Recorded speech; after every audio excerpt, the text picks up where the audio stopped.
માન્ય બળદેવજીભાઈ, માન્ય દિનેશભાઈ, માન્ય ભરતજીભાઈ, અહીંયા બધા આગેવાનો ખૂબ બેઠા છે. બધાના નામ લેવા જઈશ તો સમય પણ જશે અને વરઘોડિયાઓના ફેરા પૂરા થયા હોય તો વરઘોડિયાઓને પણ થોડી ઉતાવળ હશે. સમૂહ લગ્નમાં પધારેલ મારા મુરબ્બીઓ, માતાઓ, બહેનો અને નાના બાળકો, સમૂહ લગ્નમાં જે વરઘોડિયાના માતા પિતાએ સમૂહ લગ્નમાં પોતાના દીકરા દીકરીને પરણાવવા માટેની સંમતિ આપીને આજે સમૂહ લગ્નમાં લગ્ન કરાવી રહ્યા છે તે માતા પિતાને મારા વંદન કરું છું. જે દાતાઓ બેઠા છે અહીંયા, એ દાતાઓના દાનથી આજે સરસ મજાનો 19મો સમૂહ લગ્ન સમારંભ આપણે કરી રહ્યા છીએ. એ નાનું કે મોટું દાતા જે દાન આપ્યું છે એ દાતાઓને પણ મારા નમન કરું છું. જે સમિતિ વર્ષોથી આ સમૂહ લગ્નમાં રાત દિવસ મહેનત કરીને સમૂહ લગ્નને સફળ કરે છે એવી આ સમિતિને પણ મારા વંદન કરું છું. આપણે ગુજરાતમાં કહીએ છીએ કે સૌથી મોટો સમાજ આ ક્ષત્રિય ઠાકોર સમાજ, અને સૌથી મોટા સમાજ તો ફાયદો પણ હોવો જોઈએ, અને જો ફાયદો ન થતો હોય તો મોટા સમાજ તરીકેની આપણને વાત કરવાનો પણ અધિકાર નથી.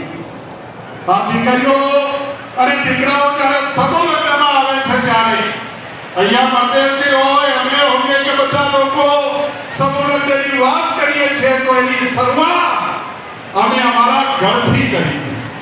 સમૂહ લગ્ન એ ગરીબ માણસ માટેના સમૂહ લગ્ન નથી. સમૂહ લગ્ન જે પહોંચી ના વળતા હોય એના માટેના સમૂહ લગ્ન નથી. સમાજમાં ખર્ચા કપાય, સમાજમાં ખોટા રિવાજો બંધ થાય, સમાજ 50% મજબૂત બને. સમૂહ લગ્નમાં દાંત ગંગા બેઠી હોય ત્યારે સરસ મજાનો યજ્ઞ કરી અને સમાજના સુધારણા તરફ આગળ વધીએ એટલા માટેના સમૂહ લગ્ન છે. આ બળદેવજી ભાઈએ પોતાની બંને દીકરીઓ સમૂહ લગ્નમાં પરણાવી હતી. મારી બંને દીકરીઓને સમૂહ લગ્નમાં પરણાવી હતી. અને એટલા માટે અમે તમારી પાસે અપેક્ષા રાખી શકીએ કે જે સમૂહ લગ્ન પાત્ર નથી પહોંચી વળતા એવા લોકોનું છે મગજમાંથી કાઢી નાખો. સમાજનું બંધારણ ક્યારે મજબૂત બનશે? આગેવાન એના ઘરથી શરૂઆત કરશે તો, અને એ શરૂઆત આપણે સૌએ કરવાની છે. સાથે સાથે આટલો મોટો સમાજ ભેગો થયો છે ત્યારે મારે વિનંતી કરવી છે. આ એલઈડી ઉપર ચંદનસિંહભાઈ, મારા ખ્યાલથી તમે કન્યા છાત્રાલયનું બધું ચલાવી રહ્યા છો. એ એલઈડી ઉપર 400 દીકરીઓ રહેવાની વ્યવસ્થા હોસ્ટેલ આપણે બનાવી રહ્યા છીએ.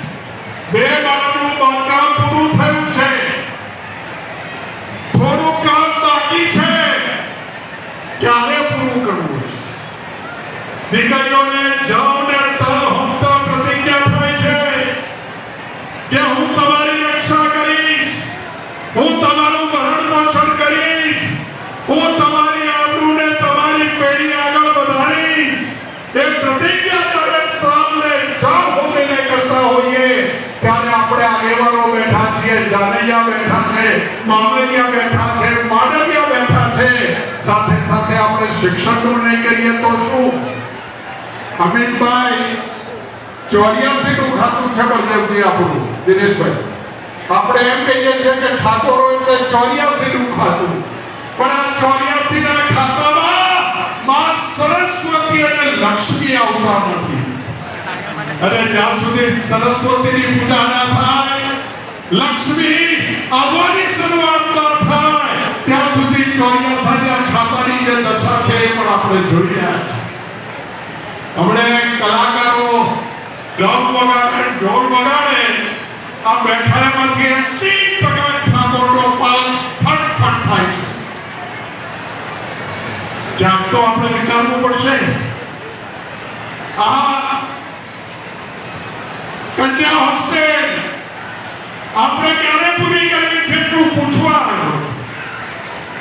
ચંદનસિંહભાઈ ઉમેશજી કંચનજીને બધા બેઠા છે અહીંયા, ચમનજીને બધા આગેવાનો બેઠા છે, મંડળના આગેવાનો બેઠા છે. 1લી તારીખ પછી નક્કી કરો 10 દાડા અમે બળદેવજી બધાઈ કરાઈશું. 10 દાડા 4-5 ટીમ કરો, એક ટીમને 5-5 ગામ સોંપો અને ગામે ગામ આગે ઉમરા દીઠ ઉમરાનું જોઈએ છે. ઉમરા દીઠ એટલે પડેલા ગળેલા થોડું નક્કી તો કરો સોહનજી. 10 વીઘા વાળો એના 2000 કરજો, 20 વીઘા હોય એના 5000 કરજો, કશું ના કમાતા હોય એના 101 કરજો. પણ 10 દાડામાં આ રૂપિયા ખૂટે છે એના કરતા 10 ગણા રૂપિયા ભેગા કરવા. ચંદનભાઈ, બળદેવજી, દિનેશભાઈ, નવઘણજી, મંદિરો કેટલા રૂપિયા નાખો છો? મંદિરો રૂપિયા લો છો કે નહીં? તો આ સરસ્વતીના મંદિરને તમારે રૂ રાખવું છે, જ્યાં તમારી દીકરી પીએસઆઈ બનીને પટ્ટો પહેરીને કમર ઉપર દીવાનો લગાવીને બહાર નીકળવાની છે. એ સરસ્વતીનું ભાર. જ્યાં તમારી દીકરી મામલતદાર બનવાની છે, જ્યાં તમારી દીકરી પોલીસ કોન્સ્ટેબલ કે તલાટી બનવાની છે, એ સરસ્વતીના ધામને આપણે 15 દાડામાં આખા 2-3 તાલુકામાં ઉઘરાણું કરી અને આ કામ આપણે પૂરું કરવું છે. બીજો મારો સવાલ છે, બળદેવજીએ ખૂબ સારી વાત કરી છે. અમારી વાતને રાજકીય ન લેતા, અમારી રાજ્ય વાતને કોઈ ટીકામાં ન લેતા, આ સમાજને બરબાદ કરવા વાળા લોકોની સામે આ સમાજે પડવું છે કે નહીં સવાલ તમને કરવું છે. તમારા બાળકો પોલીસમાં આવતા થયા, તમારા બાળકો તલાટી બનતા થયા એટલે દોડના માર્ગ કાઢી નાખ્યા અને પહેલો ફટકો માર્યો. એ ફટકો માર્યો એ દિવસે જો તમે આંદોલન કર્યું હોત, તમે સરકારની સામે વાત બીજી હોત તો એ વખતે નુકસાન થતા અટકી જાય. તમે ના કર્યું. બીજો ફટકો આવ્યો 4 દિવસ પહેલા.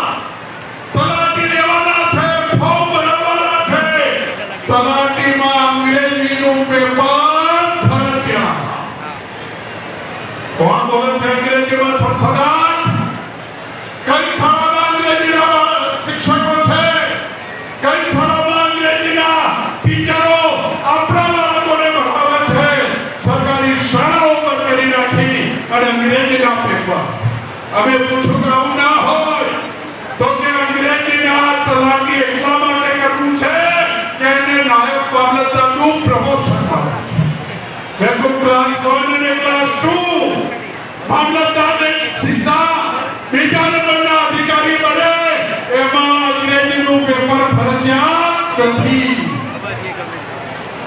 આ બીજો ફટકો જાણવું છે કે નહીં? વસ્તી ગણતરી આવી રહી છે. તમે નામ પાછળ ચૌહાણ લખાવો, રાઠોડ લખાવો, જાના મકવાણા લખાવો, જુદી જુદી કોમ કે ગામના નામે તમે તમારું નામ લખાવો, પણ વસ્તી ગણતરીમાં છેલ્લે હિન્દુ ઠાકોર લખાવજો કે જેથી ઠાકોર ગુજરાતમાં કેટલા છે એની ખબર પડે. અને છેલ્લી વાળી વાત કરું છું, 146 પક્ષીપટ્ટી જ્ઞાતિઓ છે, એમાં 20 જ્ઞાતિઓ એવી છે કે 27% અનામતમાંથી 23-24% અનામત એ 20 જ્ઞાતિ લઈ જાય છે. આપણા ભાગે 2-3% આવે છે. અને એટલે આપણે કહ્યું છે કે જેની જેટલી વસ્તી એટલી નોકરીમાં એની ભાગીદારી. અમારા સમાજની જેટલી વસ્તી છે એના પ્રમાણમાં અમારા તલાટી, પીએસઆઈ, કોન્સ્ટેબલ અને સરકારી નોકરીઓમાં તમે લો એવી ઓબીસીમાં અનામત ઓબીસી વર્ગીકરણનો મુદ્દો પણ લઈને ગામે ગામ જવાના છે. આ રાજકીય વાત નથી, સમાજના હિતની વાત છે. સમાજનું સંરક્ષણ કરવાની વાત છે અને એટલે જ્યાં તક ગંગા જ્યારે ભેગી થઈ હોય ત્યારે આ વાત કરવી જરૂરી છે, સમાજ માટેની છે. ભાઈ ચંદનસિંહભાઈ એમની ટીમને અભિનંદન આપું છું. અહીંયા 19 સમૂહ લગ્નમાં 4000 કરતા વરઘોડિયા વધારે પડ્યા. એ શું બતાવે છે કે આયોજન સારું છે, વ્યવસ્થા સારી છે અને દાતાઓ પણ ખુલીને દાન કરે છે. આવા આગેવાનોને સાચવવાની જવાબદારી આપણી છે. ભાઈ અમરજીભાઈને લોકો આપણી દીકરીઓ માટે લાઇબ્રેરી કરી રહ્યા છે. 8મી તારીખે એનું ઉદ્ઘાટન છે. સમાજને વિનંતી કરું છું કે 10-15 વર્ષ તમે શિક્ષણનું જે કોઈ કાર્ય થતું હોય એ શિક્ષણના કામમાં મંદિરોમાં જે પૈસા લો છો એના કરતા અડધા પૈસા જો તમે શિક્ષણમાં આપશો તો 1 દશકામાં સમાજ ક્યાંય જેનો ઉભો રહેશે. આ જ વિનંતી સાથે અમને સૌને બોલાવ્યા, આપને મળવાની તક આપી, સૌને દર્શન કરવાની તક આપી તે બદલ આયોજકોનો આભાર.